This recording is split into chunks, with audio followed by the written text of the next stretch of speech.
Your son is a failure. He's barely passing my class, and with grades like this, I'm just not sure what kind of future he's gonna have.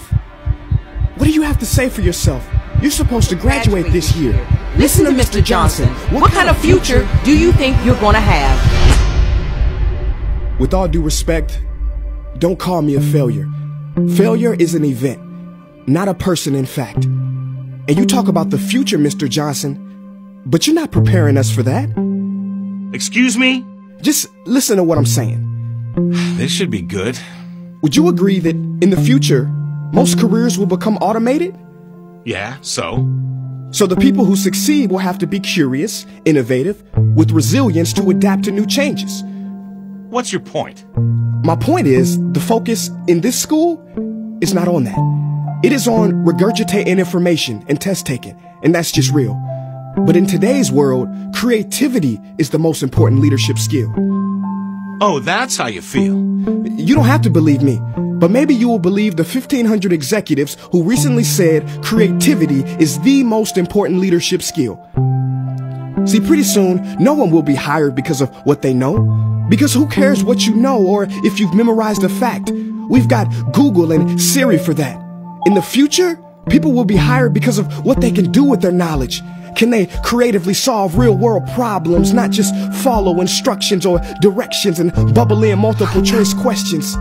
So, Mom, that's why I'm stressed, because these robotic tasks we learn in school should stop. Because no one can do a robot's job better than a robot. Billionaire founder of Alibaba, Jack Ma, said that we should not compete with artificial intelligence, but instead focus on developing unique human intelligence.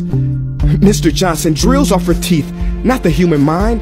So these repetitive knowledge-based tasks we must leave behind. Or in the future, you're gonna find a lot of people graduating out of your class right into the unemployment line. See, many top companies today don't look at grades. Mom, that old way is expiring. Google has been quoted as saying GPAs are worthless criteria for hiring. Founder of Tesla, Elon Musk, agrees. So I say this with unease and sorrow.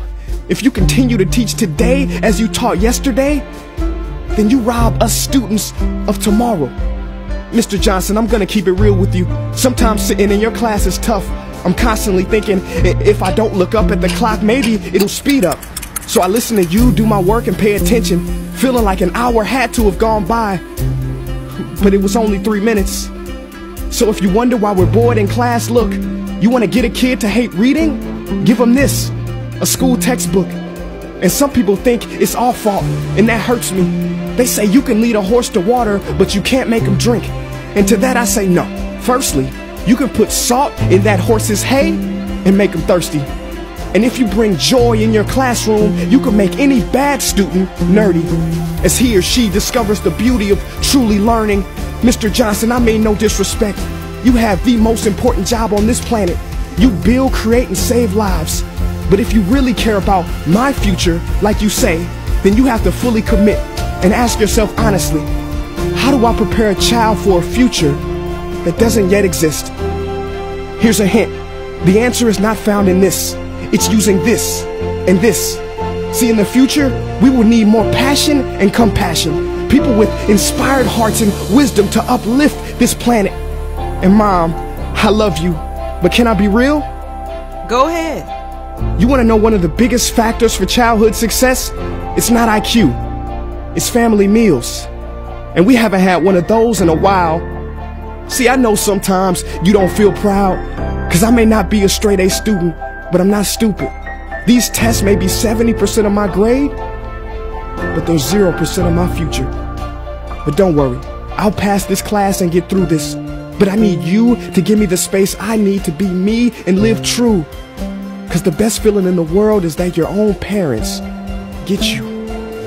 There's a passage in a book called The Prophet by Khalil Gibran. And if you don't mind, I'd love to share it with you. Go ahead. See, he says, your children are not your children. They are the sons and daughters of life longing for itself.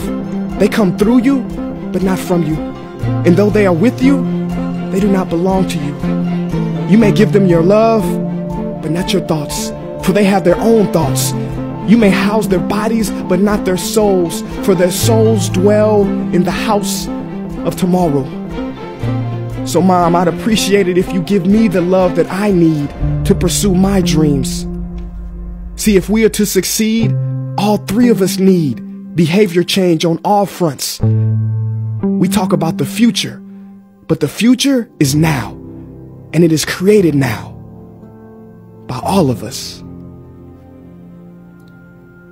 I've never heard you speak like that before. Yeah, I didn't know. But I'm going to reach out to administration and try to change some things. You have my word.